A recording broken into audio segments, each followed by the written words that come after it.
new agents, new real estate agents, or people that are buying a home or selling a home even, if you're just starting that process, you don't necessarily have to watch this video. I just would like you to kind of set it down, do something else, and listen to some of the terminology, and maybe some of the terminology, most importantly the paperwork, the title of each paper that you're going to be signing, and in the process. So new agents, obviously buyers, sellers that haven't done the process before, or maybe you want to update themselves on what they're going to be signing and looking over, because you're not gonna, let's face it, you're not gonna read the whole, all that real estate jargon. That is for real estate agents to understand and to explain to the client. Okay. First and foremost, there's always your consumer guide to agency relationship form. This is a basic form. It is for the consumer, which is everyone, and it ultimately, in my mind, turns them into a client. Because once that consumer guide to agency form, it's usually 1 to 2 pages. It states that we are there to help educate and protect the consumer.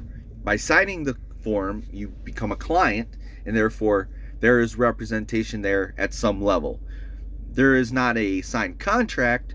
However, you do have an obligation as a realtor to represent that client to the best of your abilities, or at least respect them as an incoming person that is going to be asking and wanting knowledge about the transaction, about you as an agent, things of that nature. I'm not going to get into what these forms verbatim are. I'm just going to give you an overview so that you know when you're signing them. So you have the consumer guide to agency relationship form. First and foremost, then you'll have forms like buyer agency or the listing contract. So the buyer agency is for a buyer, and the listing contract is for representing a seller of a property. Those are similar contracts, but they're what are called on different sides of the deal. Okay, let's get into agency disclosure form. So you have your agency disclosure form, which is a piggyback of your consumer guide to agency relationship. Just read the names and read the verbiage and at the top of the form, and ask yourself what each word means, because it is derived a lot like medical from Latin. You gotta look at the word and understand what is it saying to you. So consumer guide to agency relationship, first form went over that. Agency disclosure form, that is when 2 agents are representing, or 1 agent or different agents. It's a disclosure of who is representing who in the transaction, and it's usually all signed when there is an executed real estate contract to purchase. It's usually signed when there's a executed, meaning both parties have signed, buyer and seller, purchase agreement, executed purchase agreement. That's when you'll see the agency relationship disclosure form. All right, these are forms that are for us realtors, really, to protect you, and for us and for you to understand what those forms are when you're signing them. And they're basic, cut and dry.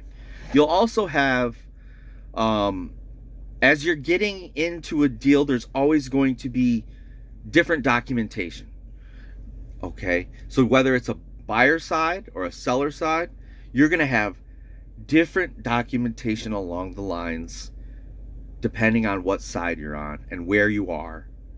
Okay, after you have those documents signed, let's say you're on the listing side, you're going to have, as a seller, the consumer, or ultimately the client now, because they have signed documentation, you're going to have them sign a disclosure form for themselves on that property, and that is the property disclosure form. 5-page document, not to be signed by the agent at all, not to be even touched by a pen with the agent. It's just for the seller. And then ultimately, the seller can choose to disclose that to, actually, they are ultimately, by signing it, they are disclosing that information on the property disclosure form to the buyer. So it's ultimately for the seller and the buyer. I like to market it sometimes for the seller as to say, hey, look, this is your marketing. I kind of put it in the seller's hands. I say, look, have you done anything to this property? You need to put it on the property disclosure form. It's very important. Even though you may not think you should be putting it on, don't do that. Put it on there. It's almost a marketing tool for the seller, for the buyers. The agent goes over to the property disclosure form and says, hey, seller has done X, Y, and Z to this property. You don't have to worry about that. Here's the documentation of when and what has been done. Ultimately, most property disclosure forms maybe have 1 or 2 comments or 1 or 2 things that were added to them. And if you're getting it from an investor, good luck. It's going to have nothing on it. I mean, some people just choose to not disclose, whether they know it or not. I mean, let's be real. Let's be people here. With everybody having different experiences, sometimes they have reservations about a process. Let's just put it that way. All right. So as those are just a few documents that you're going to be wanting to know what they are and how they're applied in the home buying and home selling process. Now, the agent has other forms. So the agent will have their MLS sheet that they have to fill out in order to enter that into a system to where everybody can see it. And they don't have to necessarily even do that. That is not 100% required. That's more for anyways, we won't get into it. So let's see, did I go over? I don't have the list in front of me, but that's just a few things off the top of my head. As a buyer and a seller, you're going to want to know what you're signing. Ultimately, the seller documentation to where you're listing the property, it's going to have a few things on it. Terms is, how are you selling this property? Or rather, how is someone buying this property? There's one. Terms. Another term would be at what length of this contract is it going to entail? That's another term. It's the contract date and then when it expires. The price, that's going to be a term, but it is ultimately labeled as the price. Then there's also different things. There's a couple different boxes that you're going to be checking on a listing agreement, but that's going to be it. As an agent, you're only going to have to fill out like 4 or 5 things, mainly the information of the property and the seller and some other term information, along with a few check marks, just to get some clarification on where you'll be heading in the future with the listing. All right, so the buyer's side, when you go to you're a buyer, you're going with your agent and you're buying a property, there's going to be a purchase contract. And man, if buyers weren't tricky already in this market right now, that's a big thing right now. It's just lack of inventory. We won't get into that. That's another segment. But if you have a buyer agent or your buyer agency and you have a buyer document, that's going to be another 5-page document.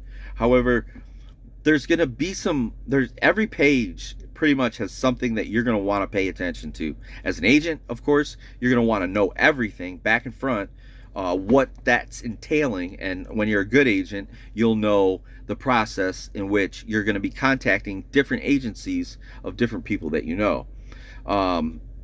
There's mainly just a few different agencies of people that you're going to want to know. Mortgage, number 1. Title, number 2. Inspection, number 3. You won't know the appraisals, but it's nice to know appraisers, because the appraisers are brought in by ultimately the banking system. Anyways, so that's another segment. Number 4, warranty.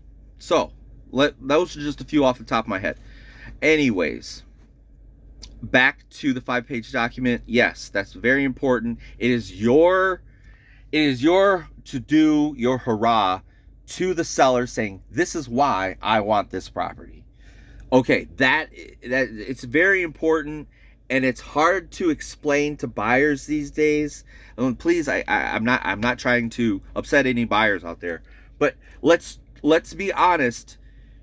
Yes, it's a seller's market, but you can present a contract in verbiage and in words and in writing on that 5-page purchase contract that gives you an edge up on buying that property. The terms with somebody else and somebody else's document may be completely different, but something might be said or noted on the purchase agreement that is just like, wow, let's counter this one first, because there's going to be 10 offers on a property.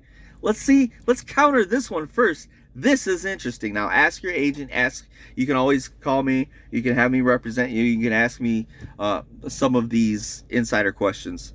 But I'm just trying to give you an idea of what the market is entailing in the paperwork that you're going to be getting into. So I hope some of that information has helped. Obviously, there's other documentation and things that you're going to want to know depending on where you're at. But there you go. Have a great day.